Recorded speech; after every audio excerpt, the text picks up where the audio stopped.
sporočilo včerajšnjega preobrata na seji državnega zbora, pravzaprav kot jaz razumem, da se je v nekaj minutah možno na tej strani, ki je izvolila gospoda Viranta, dogovoriti, česar se nasprotna stran v 3 tednih ni sposobna.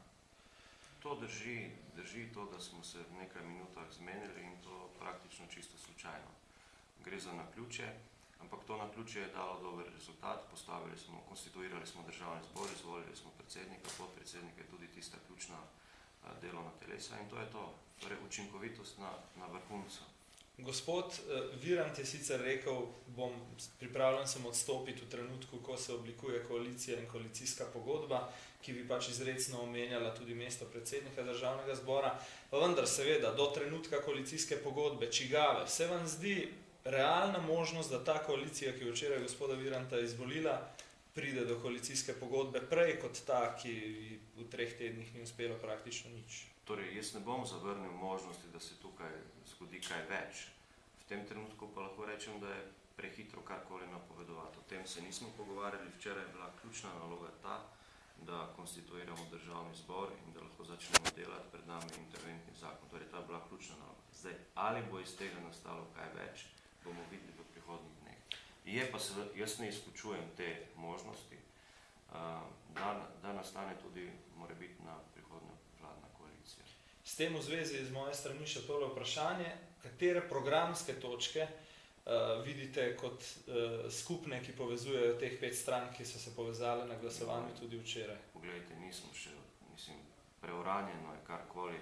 Vendar, na primer, z gospodom Virantom sta oba na nek način Jankoviću zamerila dvig DDV. Je še z drugimi strankami kaj teh skupnih? Zagotovo je tisto, kar druži na prvi pogled, pa nisem natančno študiral, to, da je potrebno gospodarstvo razbremeniti. Tu mislim, da razmišljamo enako vsi.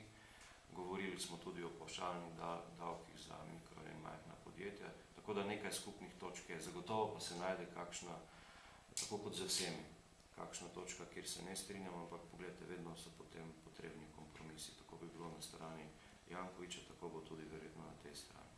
Se vam zdi, da Zoran Janković zdaj sploh še lahko sestavi vlado po včerajšnjem dogodku v državnem zboru? Težko ocenjujem. Mi smo večkrat dejali, jaz lahko govorim za Slovensko ljudsko stranko, večkrat smo dejali, da se v tisti koaliciji ne vidimo. Vkolikor bo prišlo do dogovorov na tej strani, smo pripravljeni sodelovati, na tisti strani pa ne. Moja ocena je, da bo sestava vladne koalicije na Jankovićevi strani v tem trenutku težka. Pravite, na tej strani smo pripravljeni sodelovati, torej na strani koalicije, ki je včeraj postavila državni zbor. Ali se vam zdi bolj verjetno, če se bo tukaj zgodilo kaj več, da bi to bila politična koalicija, torej koalicija teh 5 strank in morda še SD-ja, ali pa se v bistvu dogaja to, da se oblikuje koalicija za postavitev tehnične vlade? Jaz bi bil vesel, če bi bil možen dogovor o zelo široki vladi. Jaz mislim, da Slovenija v tem trenutku potrebuje neko široko vlado, glede na to, da je ta koalicija, ki je bila sestavljena za konstituiranje državnega zbora, vendarle široka, mislim, da 5 strank, 5 strank. Če bi v tej zgodbi lahko sodeloval še kdo, bi bil seveda zelo dobrodošel. Govorite o SD-ju seveda. Absolutno. Zdaj govoriti, ali je to tehnična vlada, ali je to vlada narodne enotnosti, ali kakorkoli, v vsakem primeru široka vlada, ki jo ta Slovenija po moji oceni potrebuje. Ampak kako bi recimo izgledalo, če bi se recimo poenotili od teh, ali bi bilo recimo bolj možno, da je Janez Janša osebno mandatar, ali bi se po vaši oceni bilo bolj pametno zmeniti za nekega tehničnega mandatarja recimo? Celo nekaj imena že krožijo. Možna. Glede, to so vse špekulacije o imenih in tako naprej. Mislim, karkoli bi zdaj dejal, bi zgolj špekuliral. Mi moramo sami pri sebi sploh videti, ali so pogovori za nadaljne korake sploh možni, ali je volja pri vseh za to, da se naredi korak naprej. Jaz verjamem, da bo do teh dogovorov prišlo v naslednjih dneh. Da se morda že danes ali pa jutri kakorkoli. Karkoli zdaj špekulirati, je zgolj, mislim, da je neproduktivno. Se pravi, lahko se zgodi, da bo na koncu edina stranka, ki bo ostala zunaj, Pozitivna Slovenija Zorana Jankovića. Imate že kakšne signale iz teh strani, ki ste se včeraj pač povezali, da se bodo pravzaprav zdaj odvijali pogovori na dveh ravneh? Eni ti, ki jih formalno še vodi gospod Janković, drugi na strani neke nove koalicije?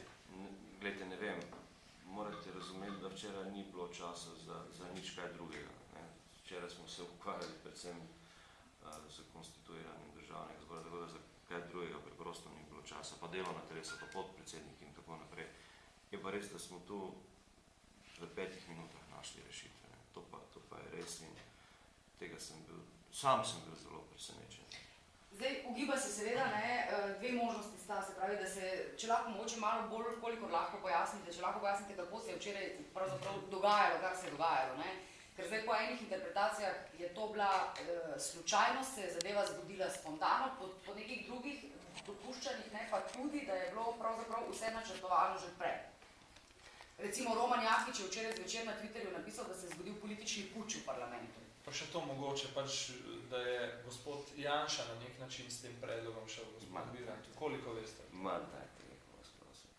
To so zdaj pa res špekulacije in manipulacije, kjer očitno nekateri iščejo izgovor za to, kar se je zgodilo. To se je zgodilo preprosto zaradi prestiža nekoga, nagajanja, pa še marsikaj drugega bi dejal. Po moji oceni, bil sem zraven, danes je sicer oziroma v medijih piše, da sta se dogovorila gospod Erjavec in gospod Virant, morda v klopeh, ampak vem, da smo tukaj skupaj šli po hodniku, vsi trije, in namesto, da bi vsak zavil proti svoje poslanski skupini, smo vsi trije zavili v Virantovo poslansko skupino. Kdo trije ste šli? Gospod Erjavec, gospod Virant in jaz.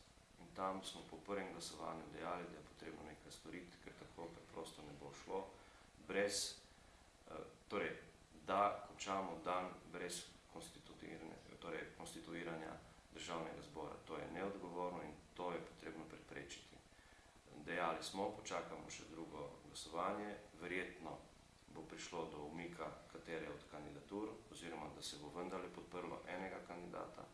V Slovenski ljudski stranki smo obakrat podprli gospoda Pahorja, to se po drugim glasovanju ni zgodilo, na kar smo se še enkrat mi trije sestali, poklicali k sebi še gospoda Janša in gospod Ljudmilo in zgodilo se, kar se je zgodilo, potem praktično v 5 minutah dogovor za predsednika in vse ostalo.